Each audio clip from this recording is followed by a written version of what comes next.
ونستعينه ونستغفره ونؤمن به ونتوكل عليه ونعوذ بالله من شرور أنفسنا ومن سيئات أعمالنا من يهده الله فلا مضل له ومن يضلله فلا هادي له ونشهد أن لا إله إلا الله وحده لا شريك له ونشهد أن سيدنا وسندنا وحبيبنا ومولانا محمد وصلى الله تعالى على خير خلقه وصحبه أجمعين أما بعد فأعوذ بالله من الشيطان الرجيم بسم الله الرحمن الرحيم إنما يرفع الله الذين آمنوا منكم والذين أوتوا العلم درجات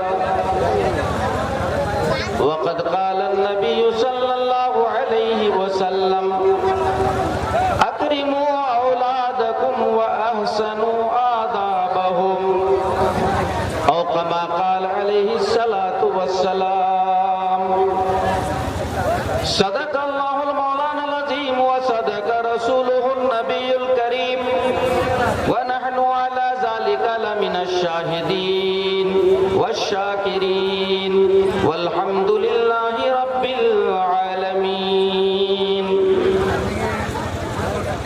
اللهم صل على محمد وعلى آل محمد كما صليت على إبراهيم وعلى آل إبراهيم إنك حميد مجيد اللهم بارك على محمد وعلى آل محمد كما باركت على إبراهيم إنك حميد مجيد جو سر ٹی وی کا ہے نا 8 9 10 کا ہے. حضرات علماء کرام،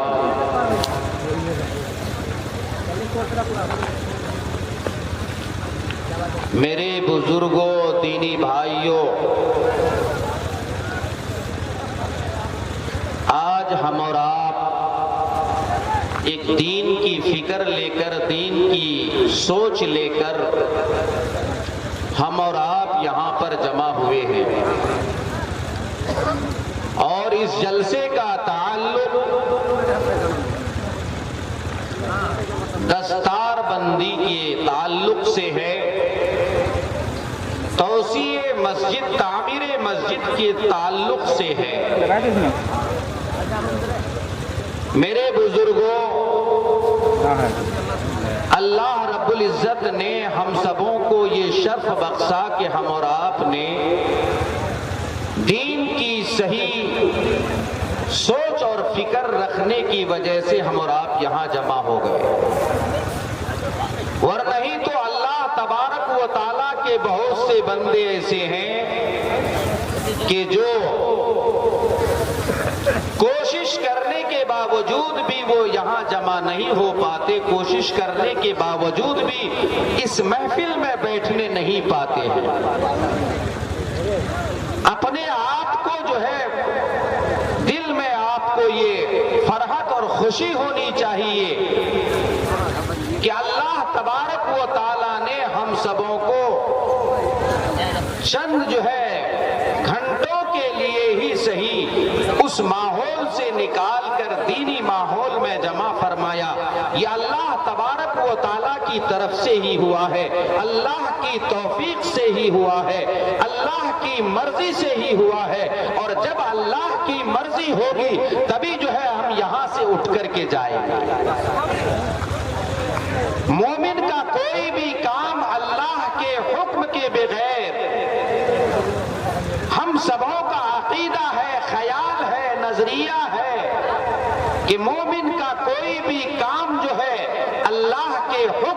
بغیر، اللہ کے ایما اور اشارے کے بغیر اور اللہ تبارک و تعالیٰ کے جو ہے توفیق کے بغیر کوئی کام نہیں ہوتا ہے نا بھائی؟ ہم سبوں کا عقیدہ خیال ہے نا ایسا؟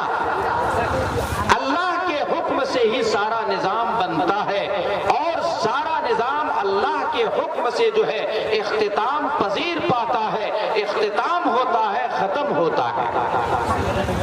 میرے بزرگوں، اللہ تبارک و تعالیٰ کی بے شمار نعمتوں میں سے اللہ تبارک و تعالیٰ نے ہم سبوں کو جو ہے ایک بڑی نعمت دی ہے، وہ ہے اولاد کی نعمت۔ کس کی نعمت؟ اولاد۔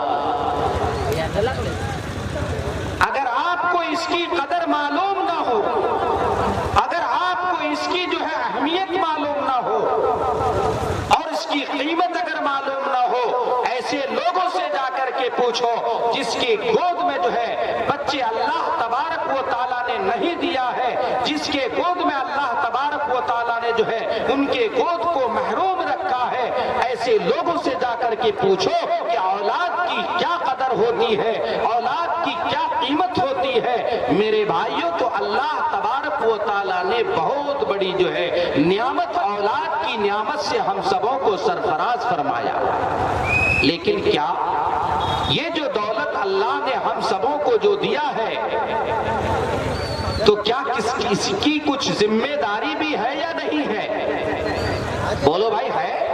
ذمہ داری ہے، اور ذمہ داری خاص طور سے جو ہے والدین کے سر پر، ان کے ماتھے پر، اور ان کی خاص ذمہ داری بنتی ہے اولاد کے سلسلے میں کہ وہ اولاد کی ذمہ داری کو نبھائے۔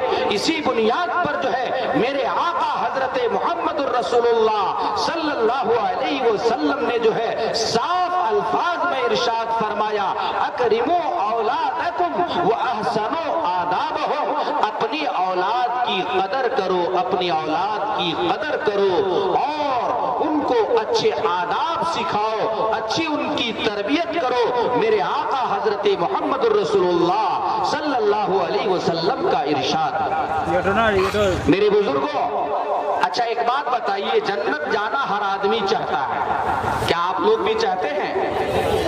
ہاں، یہاں تک کہ غیر مسلم بھی کہتا ہے کہ ہم جو ہے ہم جنت میں جائیں گے، لیکن ہم سبوں کا بھی تمنا ہے، آرزو ہے، خیال ہے، بلکہ یقین رکھتے ہیں خدا کی ذات پر کہ جو ہے اللہ تبارک و تعالیٰ جو ہے ہمیں جو ہے جنت ضرور عطا کرے گا، اسی لیے کہ ہم صاحب ایمان ہیں، ایمان والے ہیں، اور اسی طریقے سے اسلام والے ہیں۔ میرے ہمارے دلوں میں ایمان ہے، اللہ پر اعتقاد رکھتے ہیں۔ میرے بھائیوں، تو ہم سبوں کے دل میں آرزو ہے، خیال ہے، ارادہ ہے جنت میں جانے کا، ہے؟ آپ لوگوں کے دلوں میں ہے یا نہیں؟ اچھا، کس کس کے دل میں ہے جنت میں جانے کا ارادہ؟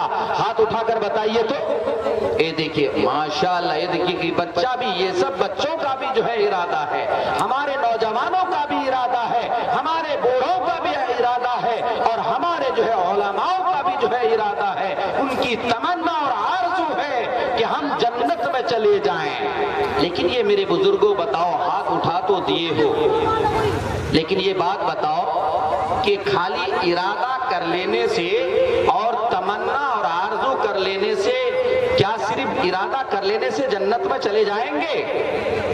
ارے بھائی بتاؤ۔ اچھا، اگر جنت میں جانا ہے تو تھوڑا سا اب ہم آپ سے ایک درخواست کریں گے، اگر آپ کے دل میں سچی جو ہے طلب ہے جنت کی اور جانا اگر چاہتے ہیں، تو میرے بھائیوں آپ سے ایک درخواست ہے کہ تھوڑی سی جو ہے آپ ہمیں دور محسوس کر رہے ہیں، لگ رہا ہے کہ آپ دور میں بیٹھے ہوئے ہیں، تھوڑا سا قریب قریب آ کر کے بیٹھ جائیے، تو انشاءاللہ پھر آپ کو وہ نسخہ بتائیں گے جنت میں جانے کا۔ مان جائیے، آئیے تھوڑا سا قریب میں آ کر کے بیٹھیے، مجھے گفتگو کرنے میں تھوڑی سی دشواری ہو رہی ہے، اس لیے دو ہاتھ کر کے آگے بڑھ جائیے، آ جائیے۔ ماشاءاللہ، یہ دیکھیے جنت میں جانے والے لوگ، جس کے دل میں جنت کی تمنا ہے، ہر آدمی کے دل میں تمنا ہے، بوڑھوں کے بھی دل میں تمنا ہے، اور نوجوانوں کے بھی دل میں تمنا ہے، ہماری ماں اور بہنوں کے دل میں بھی تمنا ہے کہ ہم جنت میں چلے جائیں۔ میرے بھائیوں دیکھو، بعض مرتبہ اولاد کی جو ہے وجہ سے بھی ماں باپ جنت میں جائے گا۔ عجیب و غریب سوال ہے۔ خالی ایسا نہیں کہ باپ اگر جو ہے باپ کی خدمت کرتا ہے اور بیٹا باپ کی اگر خدمت کرتا ہے تو باپ جب دعائیں دے گا اللہ راضی ہوگا تو ایسے موقع پر بیٹا جنت میں جائے گا۔ نہیں، سنو میرے مسلمان بھائیوں، میرے نبی کا فرمان ہے، میرے آقا حضرت محمد رسول اللہ صلی اللہ علیہ وسلم کا فرمان ہے کہ بعض دفعہ مومن جو ہے اپنی اولاد کی وجہ سے بھی جنت میں جائے گا۔ ایسے آپ نے ایک مکتب سجایا ہے، ایسے ہی پہلے زمانے میں بھی جو ہے دین کی تعلیم ہوتی تھی۔ تو ایک باپ بہت بڑا پاپی تھا، بہت بڑا گناہگار تھا، بہت بڑا جو ہے بڑے بڑے قتل کر رکھا تھا وہ، لیکن جو ہے اس کی بیوی حاملہ تھی۔ اپنے مرتے وقت اپنی بیوی سے جو ہے کہا تمہارے پیٹ میں جو بچہ ہے جب یہ بچہ پیدا ہو جائے اور میں بیمار ہوں، میں تو جا رہا ہوں خدا کے جو ہے دربار میں، اور تمہارے پیٹ میں جو بچہ ہے اس بچے کو جو ہے تم جو ہے جب ہوش سنبھالے تو اس کو لے جا کر کے دین کی تعلیم دینا، قرآن کی تعلیم دینا اور قرآن پاک پڑھوانا۔ چنانچہ جو ہے بیچارہ وصیت کر کے مر گیا۔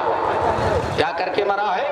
وصیت کر کے مرا ہے، اور جو ہے اپنی بیوی کو فرمان آرڈر جاری کر کے مرا ہے۔ چنانچہ جو ہے اس کی بیوی جب جو ہے وہ بچہ جنا اور وہ بچہ پیدا ہو گیا، ہوش سنبھالا اور بڑا جب ہوا اور بچہ بولنے کے قابل جب ہوا تو بیوی کو اپنے شوہر کی وصیت جو ہے کا خیال تھا، ان کو یاد تھی۔ اسی بنیاد پر جو ہے بچے کا ہاتھ پکڑا اور لے جا کر جو ہے مکتب میں حافظ جی کے سے کہا حافظ صاحب اس کے باپ کی وصیت تھی، اس کے باپ کا فرمان تھا، اس کے باپ کا آرڈر تھا، اسی بنیاد پر میں لے کر کے آئی ہوں اور میں آپ کے حوالے کرتی ہوں۔ اس کو جو ہے قرآن کی تعلیم دلا دینا، اس کو جو ہے حدیث کی تعلیم دلا دینا، دین کی تعلیم دلا دینا، اور میں اس کو آپ کے حوالے کر کے جو ہے جا رہی ہوں۔ چنانچہ جو ہے ماں واپس چلی گئی۔ حافظ جی نے بیٹھا کر کے بچے سے کہا پڑھو بیٹا بسم اللہ الرحمن الرحیم۔ ابھی اتنا تک سن کر کے اپنے پاکٹ میں رکھیے گا۔ دوسری بات یہ سن لیجئے، وہ آدمی جس کا انتقال ہوا تھا بہت بڑا پاپی تھا، روزانہ قتل کرتا تھا، روزانہ قتل و غارت گیری کرتا تھا، لوٹ مار کرتا تھا اور لوگوں کے درمیان فساد برپا کرتا تھا۔ اسی حالت میں اس کا انتقال ہو جاتا ہے، لیکن ایک بات مرتے وقت جو ہے وصیت کر کے گیا کہ بچے کو دین کی تعلیم دلا دینا۔ میں تو کچھ نہیں کر سکا دین کے لیے، کم سے کم میرا بچہ جو ہے اگر دین کا سپاہی بن جاتا ہے، دین کا دائی بن جاتا ہے، ہو سکتا ہے کہ کل قیامت میں جو ہے ہمیں کہنے کا موقع مل جائے کہ میں فلاں حافظ کا باپ ہوں، فلاں عالم کا باپ ہوں، یہ کہنے کا موقع مل جائے۔ اسی بنیاد پر جو ہے یہ وصیت کر کے اس کا انتقال ہو جاتا ہے۔ انتقال کے بعد جب ظاہر سی بات ہے کہ جو آدمی انتقال ہو گیا اس قدر پاپی ہو تو کیا پاپ کا تو سزا ملتا ہے نا بھائی؟ ہم سبوں کو بھی عقیدہ ہے، ہمارا خیال ہے عذاب القبر حق، قبر کا عذاب حق ہے اور حقیقت میں قبر کا عذاب ہو کر رہے گا۔ اسی نبی کا فرمان ہے، اسی بنیاد پر جو ہے اس مرنے والے شخص کا جو ہے عذاب قبر شروع ہو جاتا ہے۔ لیکن ماں جو لے کے گئی حافظ جی کے پاس، ان کو قرآن کی تعلیم دینا، چنانچہ جو ہے جب وہ واپس آ جاتی ہے تو ماں جو ہے ماں کے واپس آنے کے بعد حافظ صاحب نے اس بچے سے کہا پڑھو بیٹا بسم اللہ الرحمن الرحیم۔ چنانچہ بچے نے اپنے جو ہے معصومیت والے لب اور ہونٹ سے جو ہے اور منہ سے جو ہے نکالا بسم اللہ الرحمن الرحیم۔ یہ جملہ بولنا تھا، اللہ کا نام بچے کو لینا تھا کہ باپ کا عذاب قبر جو ہے ہٹ جاتا ہے۔ اسی لیے میرے مسلمان بھائیوں، خالی اس گمان میں مت رہنا کہ یہ جو ہے باپ کی خدمت کرنے سے اولاد کو جنت تو ملنا یقینی ہے۔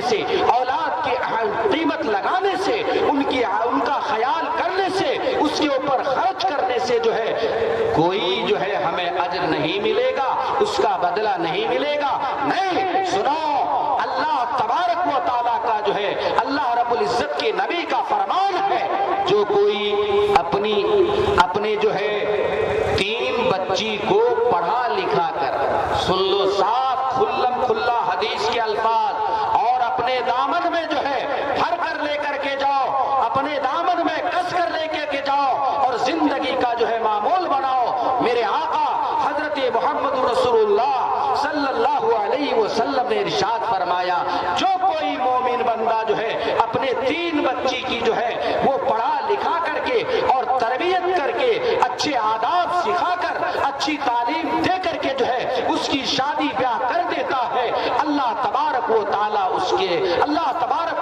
اس کو جنت عطا فرمائے گا۔ حضرت عائشہ کہتی ہیں، راوی حدیث کہتی ہیں، اے اللہ کے نبی، کیا کوئی 2 بچی اور 2 لڑکی کی جو ہے تعلیم و تربیت کر کے اور اس کا نکاح کرا دے تو کیا اس کے لیے جنت نہیں؟ اللہ کے نبی نے فرمایا، ہاں ہاں، اس کے لیے بھی جنت ہے۔ کس کے لیے جنت ہے؟ اس کے لیے بھی جنت ہے۔ میرے آقا حضرت محمد رسول اللہ صلی اللہ علیہ وسلم سے جو ہے پھر مطالبہ کیا گیا، اے اللہ کے نبی، کوئی اگر اپنی ایک لڑکی کو پڑھا لکھا کر تعلیم و تربیت دے کر کے جو ہے اس کی شادی بیاہ کرے تو کیا اس کے لیے جنت نہیں ہے؟ میرے آقا رحمت للعالمین جو ہے ارشاد فرماتا ہے، ہاں ہاں، اس کے لیے بھی جنت ہے۔ تو جنت تو ان کاموں میں نہ ہے، خالی ارادہ کرو گے تو ہو جائے گی جنت؟ بولو، ارے بھائی، ارادہ کر لینے سے جنت مل جائے گی؟ اللہ کی جنت اس قدر سستی ہے۔ سنو، یہ اللہ تبارک و تعالیٰ نے جو ہے یہ امانت جو دی ہے، یہ امانت جو اللہ رب العزت نے ہم سبوں کو عطا کی ہے، یہ اولاد خدا کی امانت ہے، امانت۔ اسی لیے میرے اللہ رب العزت نے جو ہے قرآن پاک میں فرمایا، ان تؤدوا الامانات الی اہلہا۔ لفظ امانت میں جمع کا لفظ، آپ لوگ تو خیر جمع اور واحد کو سمجھتے نہیں، مگر بہت سے جو ہے یہاں پر پڑھے لکھے لوگ ہیں، جمع کا لفظ اللہ نے استعمال کیا۔ امانتیں انسان کے اوپر بہت ساری ہیں، احسانات خدا کے بہت سارے ہیں، ان احسانات و امانات میں سے جو ہے ایک امانت جو ہے اولاد کی بھی امانت ہے۔ بعض مرتبہ ہم لوگ امانت نہیں سمجھتے ہیں، ہم یہ سمجھتے ہیں کہ ہماری کوشش سے، ہماری جو ہے محنت سے اللہ نے یہ اولاد ہم کو دی ہے۔ نہیں، سنو، اللہ کے فضل سے جو ہے، اللہ کی رحمت سے، اللہ کی جو ہے فضل سے، اس کی توفیق سے یہ اولاد ہم کو ملی ہے، اس لیے اس کی قدر کرنی ہوگی، اس کے اللہ کے احسان کو ماننا ہوگا، اور اس امانت میں خیانت کرنا نہیں ہوگا۔ اگر آپ اپنے بچوں کی زندگی کو بغیر تعلیم کے جو ہے ان کو برباد کرنا چاہتے ہیں اور اس کو تعلیم و تربیت سے آراستہ نہیں کرتے، خدا کی قسم جو ہے آپ اس امانت میں خیانت کرتے ہیں، اس امانت میں خیانت کرتے ہیں، اور خدا کے ہاں خیانت کرنے والوں کے ہاں کہ خدا کے ہاں گرفتار ہوگی، ان کی پکڑ ہوگی، ان کا مواخذہ ہوگا، اور اللہ کے ہاں پوچھ ہوگی کل قیامت میں۔ ہم نے امانت دی تھی، انسان کا ظاہری بدن یہ بھی خدا کی امانت ہے، انسان کا دماغ یہ بھی امانت ہے، انسان کا ہاتھ خدا کی امانت ہے، انسان کے لیے اوقات کو اللہ نے جو بنایا ہے یہ بھی امانت ہے۔ خیانت کرو گے، وقت کو ٹال کر نماز جو ہے پڑھ رہے ہیں، وقت کو ٹال کر، یہ وقت کی خیانت ہے، اور وقت کی جو امانت یہ اس میں بھی خیانت ہے۔ نماز کو رائگاں کرتے ہیں، نماز چھوڑ دیتے ہیں، یہ بھی گویا امانت، خدا کی امانت میں خیانت ہے۔ ہاتھ اگر غلط چیزوں کو پکڑتا ہے، خدا کی قسم یہ خدا کی امانت میں خیانت ہے۔ آنکھ اگر غلط چیزوں کو دیکھتی ہے، خدا کی قسم یہ امانت میں خیانت ہے۔ کل قیامت میں جو ہے ان امانتوں کے بارے میں سوال ہوگا۔ اسی لیے میرے آقا نے فرمایا، کلکم راعین مسئول عن رعیتہ، او کما قال علیہ الصلوۃ والسلام، فرمایا ہر آدمی ذمہ دار، ہر آدمی جو ہے ذمہ دار ہے، اور ہر ذمہ دار سے جو ہے کل قیامت میں جو ہے اس کے ماتحت لوگوں کے بارے میں سوال ہوگا۔ تیاری کر کے رکھیں نا شیشہ باری والوں، کل قیامت میں جو اس امانت کے بارے میں جب پوچھا جائے گا، بتاؤ ان اولاد کی کیا حق ادا کیا، اس کو تعلیم و تربیت سے آراستہ کیا یا نہیں کیا، تو میرے بھائیوں کل قیامت میں ہم کیا جواب دیں گے؟ حضرت عمر فاروق کی عدالت، حضرت عمر فاروق کا نام سنا نا؟ ہاں، خلیفہ ثانی ہے اور دوسرا خلیفہ ہے انتہائی روب و دبدبہ رکھنے والے خلیفہ۔ اس کی عدالت میں ایک بوڑھا باپ شکایت کرنے آیا، مقدمہ کرنے کے لیے آیا۔ کس بات کا؟ میرا بیٹا میرا کہنا نہیں مانتا۔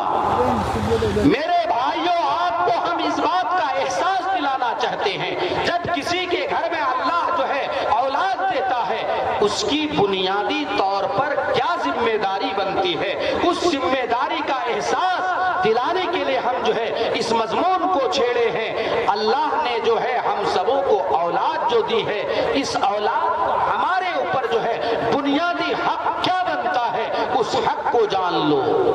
چنانچہ باپ شکایت کیا حضرت عمر فاروق سے، میرا بیٹا کہنا نہیں مانتا، میرا الٹا کرتا ہے، جو بات ہم کہتے ہیں اس کا الٹا کرتا ہے۔ اے خلیفۃ المسلمین، میرا مقدمہ لیجئے اور میرا بیٹا کو جو ہے گرفتار کیجئے۔ میرا بیٹا میرا کہنا نہیں مانتا، میری انسلٹی کرتا ہے، میری بے عزتی کرتا ہے۔ چنانچہ جو ہے جب یہ مقدمہ عدالت میں پہنچ گیا تو قاصد کو بھیجا۔ حضرت عمر فاروق نے قاصد کو بھیجا۔ کس کو؟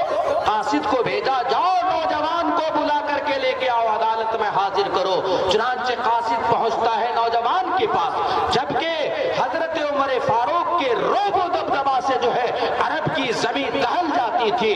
جس راستے سے گزرتا تھا شیطان اس راستے سے گزرنے کا جو ہے ارادہ بھی نہیں کرتا تھا، پناہ مانگتا تھا شیطان جو ہے حضرت عمر فاروق سے۔ لیکن حضرت عمر فاروق کا قاصد، اس کا بلانے والا رسول اور بلانے والا قاصد جب پہنچتا ہے اور کہتا ہے چلو خلیفۃ المسلمین عمر کے پاس چلو، تمہارے اوپر وارنٹ ہے، تمہاری گرفتاری ہے، چلو عدالت میں۔ کہتے ہیں کہ وہ نوجوان ہنستا ہوا اور تبسم کیا اور ہنستا ہوا جو ہے حضرت عمر فاروق کی عدالت میں جو ہے نیڈر ہو کر کے حاضر ہو جاتا ہے۔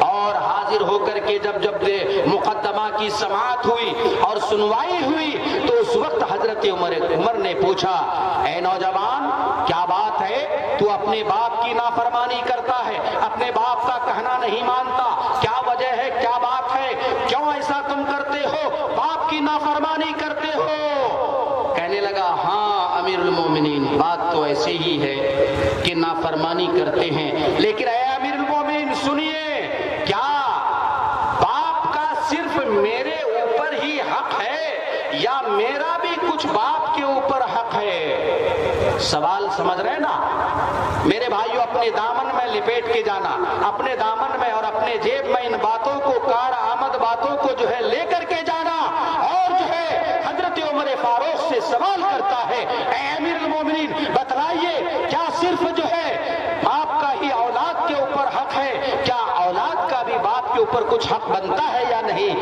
حضرت عمر فاروق نے کہا، ہاں کیوں نہیں۔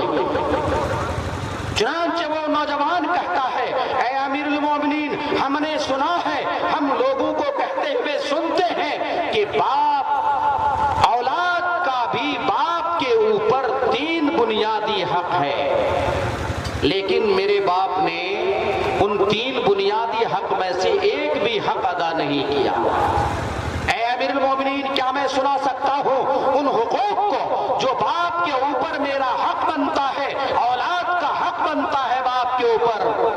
کہنے لگا، ہاں سناؤ۔ کہنے لگا، اے امیر المومنین، جب میں اپنے باپ کے گھر پیدا ہوا تھا تو سب سے پہلا حق میرے باپ کا یہ تھا کہ میرا کوئی اچھا نام تجویز کرتا، لیکن میں اتوار کے دن پیدا ہوا تو میرا نام اتواری رکھا۔